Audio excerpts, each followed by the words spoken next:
Hello and welcome to Sofa Sensei's. You're joined by me, Kavan, and this is the akhi&saltfish Digital Network. It's an absolute pleasure to be in your company today. It's been so long, I've missed it, but I'm back. And this is an episode featuring 5 things I would like to see. That's 5 things I would like to see in boxing this year. I'm not going to waste your time. I'm going to get stuck straight in. Number 1, I would like to see a resolution to the Conor Benn saga. Okay, we've been talking about Conor Benn for the last 18 months, 2 years, and that whole Chris Eubank failed 2 tests. Just to be clear, Conor Benn failed 2 tests in the lead up to the Chris Eubank fight. On fight week, it was revealed in the Daily Mail. That has been a mess from start to finish. I don't know the exact truth, if you catch that one there. I don't know who's lying. I don't know who's telling the truth. I don't know what's right. I don't know what's wrong. But what I do know is that I would like to see Conor Benn get in front of the British Boxing Board of Control and share the evidence that he claims he has. That has not happened yet. I think it actually might be happening, in the next few days, but it hasn't happened yet. And I would like to see a resolution to that. And I would like to see either Conor Benn cleared of any wrongdoing or, of course, sanctioned for his wrongdoing. Please, let's get that over the line. And please, let's get that over the line soon. Because Conor Benn is in a great division. He's in the welterweight division, and there are so many things going on in that division right now. So many big names so close to him. Devin Haney is 7 pounds below. Tank Davis is another few pounds below that. But there are so many mega fights to be made. He's already been beefing with Tank Davis online. That is an incredible fight that could be made later on down the line. Of course, we may eventually see Eubank Benn 3 in the form of their sons taking on the mantle. That would be nice, but before we get to any of those amazing, huge nights, let's get a resolution, please, Conor Benn. We've taken the piss out of it a few times. We've had a laugh about it a few times in the Sofa Sensei Sunday sit-downs, but I'd like to just see it resolved now. It's old. Let's move on, but let's move on. Wrapping up the future. The past. Okay, number 2, I would like to see the undisputed heavyweight champion of the world be crowned, but critically, I would like to see it without any stupid stripping of the belts within minutes, hours, days, weeks.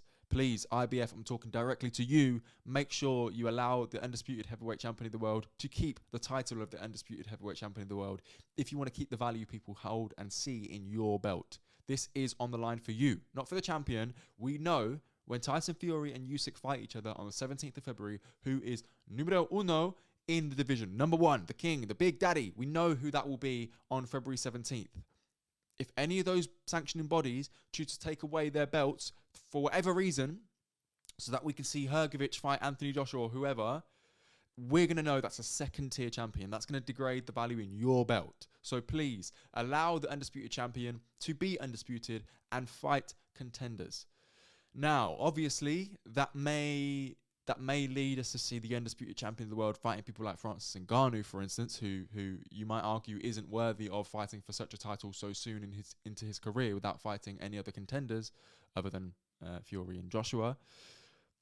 But let's cross that bridge when we come to it. Let's make sure that we at least see a division which features a consistent undisputed champion of the world, sort of like we saw in the super middleweight champion division with Canelo for that brief period of time, or a period of time where he was undisputed super middleweight champion of the world. That was a good period of time. We had one champion, one face, one name. That was good.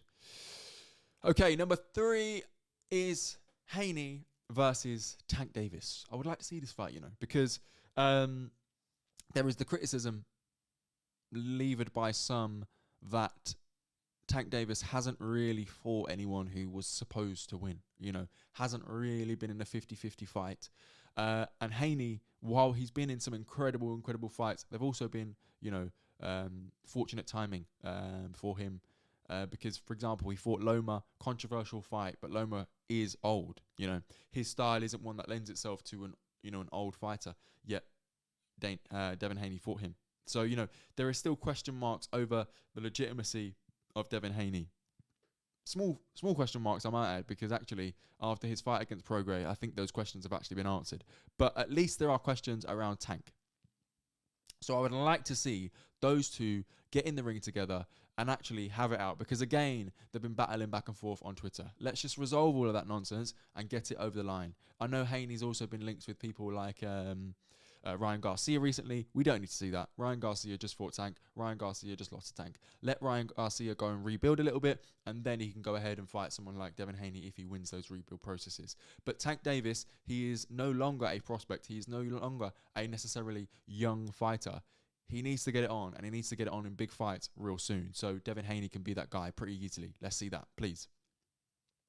Number 4 is I would like to see the Saudi energy matched everywhere else in boxing. So Saudis right now, and granted there's a huge caveat when I say this, that Saudis obviously have the money to make all these things happen. But Saudi are seeing the fights that we want to see and we want to make, and they're making them happen. Okay, we saw Adelaide versus Wardley. We saw, okay, Hrgovic versus Demori is obviously an outlier to that argument, but we saw Fury versus Ngannou, a major fight, almost a fantasy fight you never thought would happen, and not to mention it came with dramatics. Those dramatics have then led us to see Anthony Joshua versus Ngannou.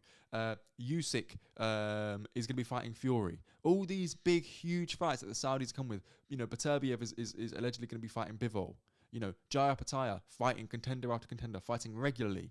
If Jaya Pataya was not fighting in Saudi, he would not be fighting as regularly as he is. Point blank, period. I would like to see other promoters, other areas within boxing, broadcasters, etc., take that Saudi energy, okay, and match it to the level which you can. So, for instance, Boxer, they've taken Richard Riakporhe out of purse bids with Opataya. They've taken Fraser Clark out of purse bids with, what's his name, Fabio Wardley. Why?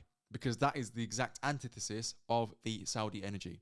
So whatever your views are on Saudi being so involved in boxing, drop them in the comments below. Let me know your thoughts. But I would like to see that Saudi energy matched to the level which other people can do it. If it's a money issue, then let them fight with Saudi. Get them involved, build those relationships with Saudi, because otherwise you're going to be frozen out and no one's going to care about your stable in the next year. Okay. The final thing, and this isn't in order, it's just things that have come to my mind about 5 things I would like to see in boxing in the year 2024. I would really, really love to see more shoulder content. And what I mean when I say shoulder content is I would like to get to know the characters that are behind the fights that we see. I would like to see more documentaries around the build-ups that we're watching, the fights that we're seeing. I want to know what Fury's camp is like. I want to know what Usyk's camp is like. I want to know who they're sparring, how they're feeling, how their family's feeling. That sort of 24/7 all-access type content, I would like to see way more of it, because guess what? I'm a sofa sensei. I'm not in the arena. I'm at home. I'm watching the content. I want to see more. Okay?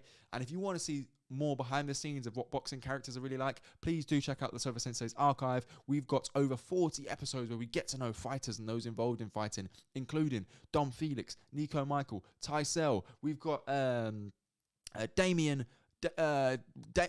Denny, who fought Daniel Day-Lewis in the movie The Boxer in 1997. It's an incredible episode and an incredible archive. Make sure you go ahead and check it out. This is Sofa Sensei's on akhi&saltfish Digital Network. You're joined by me, Kavan, and don't forget you can follow us, Sofa Sensei's on Instagram, akhi&saltfish on Twitter and TikTok, and we're also available on all podcast platforms. Make sure you check us out. It's been incredible to get back to it, and I'll see you soon. Thank you very, very much. Take care and goodbye.